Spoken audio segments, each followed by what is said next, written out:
বিশ্ব পর্যটক দিবস। তবে এই পর্যটক দিবস উপলক্ষে বাংলাদেশ পর্যটক কর্পোরেশন কিন্তু বিভিন্ন প্রোগ্রাম আয়োজন করেছে।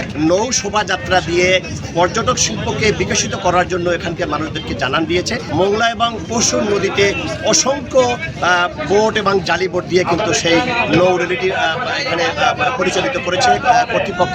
অসংখ্য পর্যটক এখান থেকে কিন্তু সুন্দরবন পরিদর্শন হয়েছে। আপনাদেরকে দেখাতে পাচ্ছি যে আজকের এই দিবসটি উপলক্ষেও কিন্তু এখান থেকে অসংখ্য লোক বিভিন্ন অঞ্চল থেকে বিভিন্ন জেলা থেকে তারা এখানে ভ্রমণে এসেছে।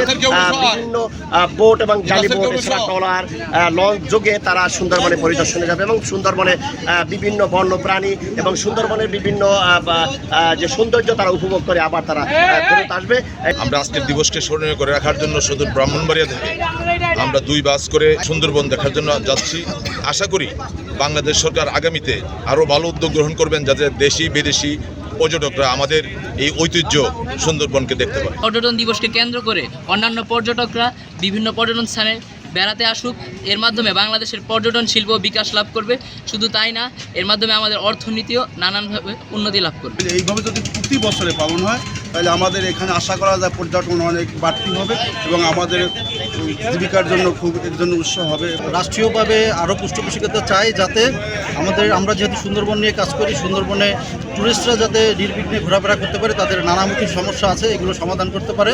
পাশাপাশি সুন্দরবন কিন্তু পৃথিবীর ঐতিহ্যবাহী একটি বিষয়ের ভিতরে অন্যতম। এই জন্য আমাদের সংশ্লিষ্ট গভর্নমেন্টকে বলবো যে সুন্দরবনের প্রতি মানুষ যাতে আরও আকৃষ্ট হয় সেই ধরনের পাবলিক কিছু অ্যাডের ব্যাপারে তারা সংশ্লিষ্ট হয়ে যাবে। আজকের প্রতিবাদ্য বিষয়টা হলো টেকসই উন্নয়নে পর্যটন। সেহেতু আমাদের যাতে পর্যটন খাতটা পর্যটন শিল্পটা আরও ভালো হয়, আরও উন্নত হয়, সেই জন্য পুলিশিং সেবা যতটুকু করা দরকার আমরা সর্বোচ্চ সেবা দিতে বদ্ধপরিকর। সুন্দরবনের পর্যটন শিল্পের সাথে যারা জড়িত রয়েছে তারা এই আজকের পর্যটক দিবসটি জানান দেওয়া হলো যে এই পর্যটক দিবস যদি পালন করা হয় সারা বিশ্বকে সুন্দরবন পরিদর্শন সহ সুন্দরবনের সৌন্দর্য উপভোগ করার জন্য আহ্বান জানানো হয়েছে। মাহমুদ হাসান, সময় সংবাদ, মোংলা।